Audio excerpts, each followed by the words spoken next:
Meskipun diguyur hujan, pemerintah Provinsi Sumatera Selatan, Sumsel, tetap memperingati Hari Pahlawan tahun 2021 di Taman Makam Pahlawan Ksatria Ksetra Siguntang, Jalan Jenderal Sudirman, Palembang, Rabu, 10 November 2021. Upacara peringatan Hari Pahlawan ini dipimpin langsung oleh Gubernur Sumsel, Herman Deru.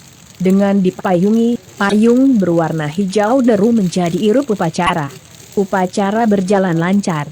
Sebagaimana biasanya, tahapan upacara dari awal sampai akhir tetap dilaksanakan, hanya saja kali ini Deru tak memberikan aman atau kata sambutan lantaran hujan deras.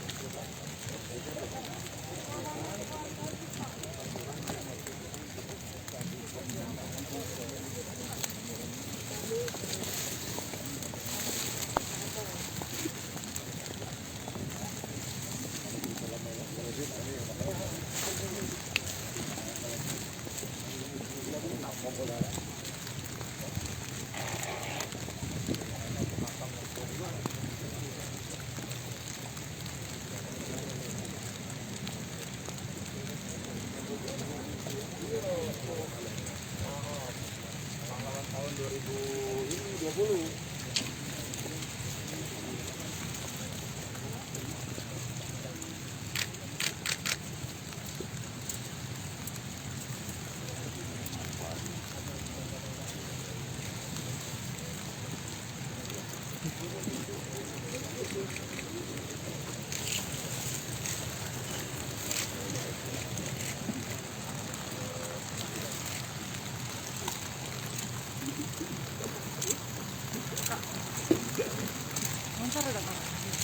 Hah?